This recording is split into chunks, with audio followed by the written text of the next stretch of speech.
નમસ્કાર વિદ્યાર્થી મિત્રો, મારી યુટ્યુબ ચેનલ સંજય પટેલમાં આપ સૌનું હાર્દિક સ્વાગત છે. મિત્રો, આજના વિડીયોની અંદર આપણે ધોરણ 8 વિષય છે ગુજરાતી, જેનો પાઠ 18મો, જેનું નામ છે માંડી અમારી વાત, કે જે બે ભાગની અંદર છે.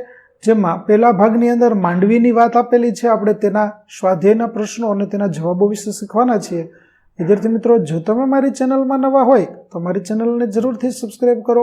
વિડીયો સારો લાગે તો લાઇક કરો, શેર કરો અને બેલ નોટિફિકેશન ઓન કરો, જેથી મારા આગળના નવા વિડીયો પણ આપને મળતા રહે. તો ચાલો મિત્રો, શરૂ કરીએ. પાઠ 18મો, ભાગ 1, માંડવી. પ્રશ્ન 1 છે વાતચીત, જેમાં પહેલો પ્રશ્ન: તમે પહેલા માંડવી વિશે જાણતા હતા? તો હા, હું પહેલા માંડવી વિશે જાણતો હતો. મેં ટીવી પર રામાયણની સિરિયલમાં રામના ભાઈ ભરત સાથે તેમના લગ્નની કથા જોઈ હતી. બીજું, તમે રામાયણ વિશે શું જાણો છો? તો વિદ્યાર્થી મિત્રો, રામાયણ વિશે અહીં કેટલીક માહિતી છે તે આપેલી છે.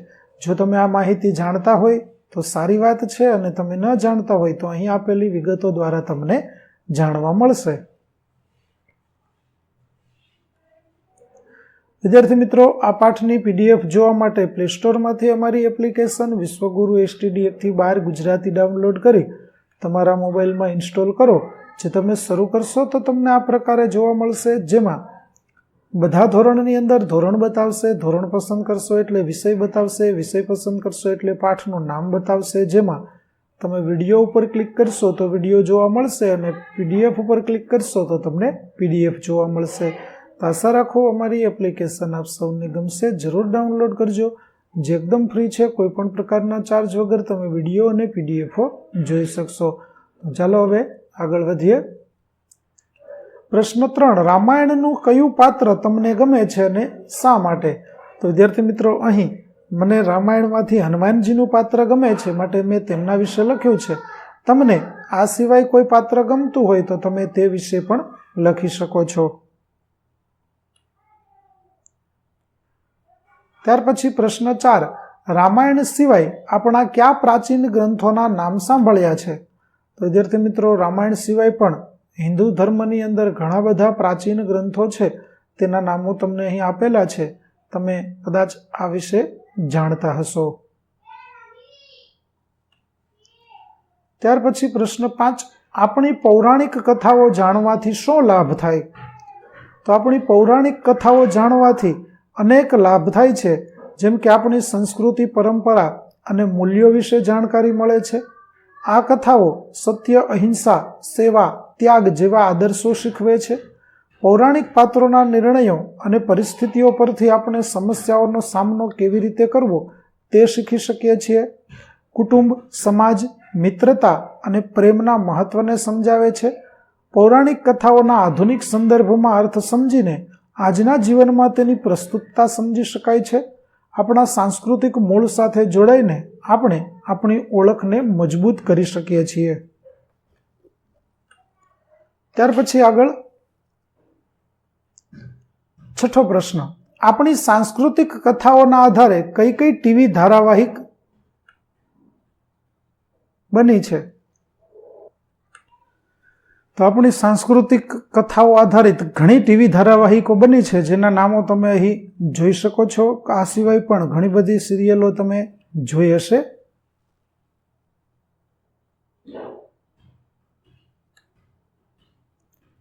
ત્યાર પછી 7મું: તમારે જો માંડવીને સલાહ આપવાની થાય તો શું કહો? તો મારે જો માંડવીને સલાહ આપવાની થાય તો હું કહું કે આપ પરમાત્માને પ્રાર્થના કરો કે ભારત વર્ષમાં આપના જેવી સન્નારીઓ જન્મે ને ત્યાગ, સમર્પણથી સંસ્કૃતિને સમૃદ્ધ કરે. ત્યાર પછી પ્રશ્ન 2: વિકલ્પમાંથી શબ્દનો અર્થ ધારો અને ચોરસ કરો. આ શબ્દવાળું વાક્ય પાઠમાંથી શોધીને વાંચો. પાઠને આધારે તમે ધારેલો અર્થ સાચો હોય તો ખરું કરો અને ખોટો હોય તો ખોટું કરો. તો અંતરાલ એટલે થશે સમયનો ગાળો. તરબોળ એટલે તદ્દન પલળેલું. વિદ્રોહ એટલે સામે થવું. અને નિઃશબ્દ એટલે થશે શબ્દ વગરનું. આ વાક્યો તમારે પાઠમાંથી વાંચી જવા. ત્યાર પછી પ્રશ્ન 3, શબ્દ અને તેનો અર્થ વાંચો. અર્થના આધારે વિકલ્પમાંથી સાચા વિકલ્પ સામે ખરું કરો. જેમાં પહેલું એટલે તદ્દન એટલે તરબોળ એટલે તદ્દન પલળેલું.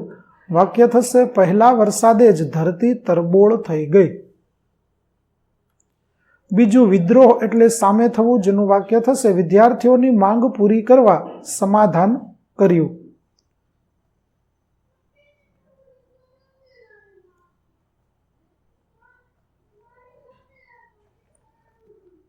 વિદ્યાર્થી મિત્રો, વિદ્રોહનો અર્થ થશે સામે થવું.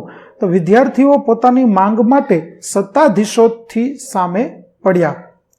અને અંતરાલ એટલે સમયનો ગાળો. જેનું વાક્ય થશે, અમારા ગામમાં 6 વર્ષના અંતરાલે ચૂંટણી યોજાઈ. ત્યાર પછી ચોથું, માંડવીએ આવું કેમ લાગ્યું હશે. પાઠના આધારે યોગ્ય વિકલ્પ પસંદ કરો. જેમાં પહેલું, હું ખૂબ જ ખુશ છું. તો વીર અને તેજસ્વી ભરત સાથે લગ્ન થયા, તેથી શ્રી રામ રાજગાદી સંભાળશે. કારણ કે રામ સૌથી મોટા હતા તેથી. અને શરીર સુકાતું રહ્યું, કારણ કે પતિની ઉપેક્ષા અને તપના કારણે. ત્યાર પછી અહીં માંડવીને કહેવામાં આવતું હોય તે રીતે કેટલાક વાક્યો આપ્યા છે. આ વાક્યો કયા પાત્રના હોઈ શકે તે કલ્પના કરીને કહો. પહેલું, અરે મારાથી શું મંગાઈ ગયું. ભરત તને દોષી સમજે એ ન ચાલે. ચાલ મારી હાજરીમાં સ્પષ્ટતા કરીએ. તો તે કૈકેયી માતા કહેશે. બીજું, મારી દીકરી ભરત મને રામથી વધારે વાલો છે. એ રામની જેમ મારી વાત નહીં ટાળે. તું નિર્દોષ છે. કૌશલ્યા માતા. અને પુત્રી, કુળગુરુ તરીકે મારું કર્તવ્ય છે તને થતા અન્યાય સામે અવાજ ઉઠાવવા દે. ગુરુ વશિષ્ઠ. ત્યાર પછી અહીં આપેલ પાત્રો માંડવીને થતા અન્યાયની વાત કરતા હોય તો કઈ રીતે કરશે. ઓછામાં ઓછા 2 વાક્યો લખો. જેમ કે મંથરા, તો કૈકેયીએ કૌશલ્યાની જેમ માંડવી સાથે પણ અન્યાય કર્યો છે. તેને પણ રાજમહેલમાં યોગ્ય સ્થાન મળતું નથી. માંડવી ભરતની પત્ની હોવા છતાં તેને હંમેશા બીજા નંબરે રખાય છે.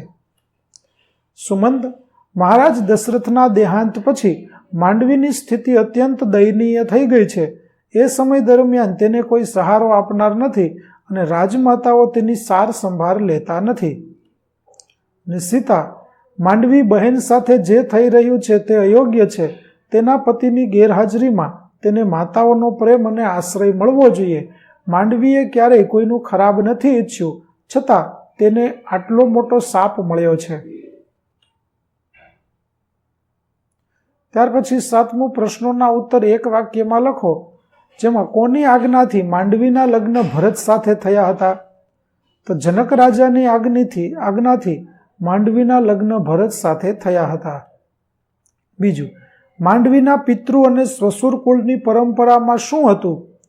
તો માંડવીના પિતૃ અને શ્વશુર એમ બંને કુળમાં પરંપરા હતી કે તેનાથી માતા કૈકેયીને તેમના નિર્ણય અંગે કંઈ કહી ન શકાય. ત્રીજું, યુગ ધર્મ એટલે શું. તો જે તે યુગમાં જન્મેલા લોકોનો ધર્મ એટલે યુગ ધર્મ. ચોથું, રઘુવંશના કુળગુરુ કોણ હતા. તો રઘુવંશના કુળગુરુ વશિષ્ઠ ઋષિ હતા. 5મું, માંડવી નંદીગ્રામમાં રહેવા કેમ ગઈ. તો માંડવી નંદીગ્રામમાં ભરતની સેવા કરવા રહેવા ગઈ હતી. 6, અયોધ્યા પાછા ફરેલા શ્રીરામને મળવા માંડવી કેમ ન ગઈ. તો માંડવીએ પ્રતિજ્ઞા લીધી હતી કે જ્યાં સુધી ભરત સામેથી બોલાવે નહીં ત્યાં સુધી તેમની સામે ન જવું. આથી અયોધ્યા પાછા ફરેલા શ્રીરામને મળવા માંડવી ન ગઈ. 7મું, પાદુકા રાજ્ય એટલે શું. તો પાદુકા રાજ્ય એટલે એક એવું રાજ્ય કે જ્યાં રાજાની પાદુકાને રાજાના પ્રતિનિધિ તરીકે સિંહાસન પર રાખીને શાસન કરાય છે. ભરતે રામની પાદુકાને અયોધ્યાના સિંહાસન પર સ્થાપિત કરીને 14 વર્ષ સુધી રામના પ્રતિનિધિ તરીકે શાસન કર્યું હતું. ત્યાર પછી 8મો પ્રશ્ન, પ્રશ્નોના ઉત્તર લખો. જેમાં પહેલું, સૂર્યવંશનું નામ રઘુવંશ કેમ પડ્યું હશે. તો તેના માટેના કારણો છે તે વિદ્યાર્થી મિત્રો અહીં તમને આપેલા છે, જે તમે અહીં જોઈ શકો છો.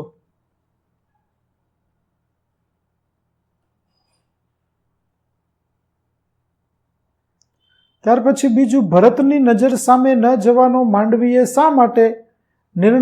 શા માટે કરવો પડ્યો? તો ભરત તેમના મામાના ઘરે કૈકેયી દેશ ગયા પછી મંથરાની ચઢામણી પછી માતા કૈકેયીએ શ્રીરામને વનવાસ અને ભરતને રાજગાદી આપવાનું રાજા દશરથ પાસે વચન માંગ્યું. જ્યારે શ્રીરામના વનવાસ અને તેના આઘાતના કારણે રાજા દશરથના મૃત્યુ પછી ભરતે કૈકેયી માતાની માગણી પાછળ માંડવીનો હાથ હોવાની શંકા તેના તરફ કરી. આથી ભરતે માંડવીને સીધું જ કહી દીધું કે દૂર જા, મને તારું મોં ન બતાવ. આ ઘટના પછી માંડવીએ ભરતની નજર સામે ન જવાનો નિર્ણય કરવો પડ્યો. ત્રીજું, માંડવી પોતાનો પ્રશ્ન સ્ત્રી જાતિના ગૌરવનો શા માટે ગણાવે છે? તો તેના માટેના કારણો છે તે તમે વિદ્યાર્થી મિત્રો અહીં જોઈ શકો છો.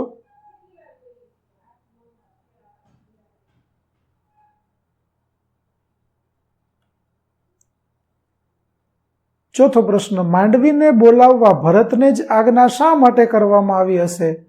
તો ભરત જ માંડવીના પતિ હતા. આથી જ્યારે વનવાસથી પરત આવ્યા પછી શ્રીરામે બધાને જોયા પરંતુ માંડવીને ન જોઈ, ત્યારે તેમણે ભરતને માંડવીને જાતે જ બોલાવવાની આજ્ઞા કરી હશે. પાંચમું, માંડવીએ વિદ્રોહ શા માટે ન કર્યો?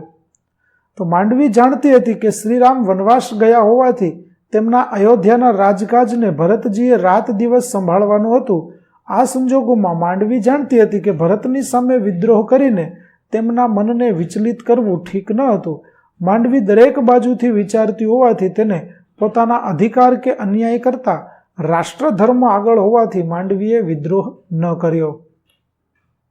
તો વિદ્યાર્થી મિત્રો, અહીં આપણું પાઠ 18 વાત અમારી ના સ્વાધ્યાયના પ્રશ્નો અને તેના જવાબો પૂરા થાય છે.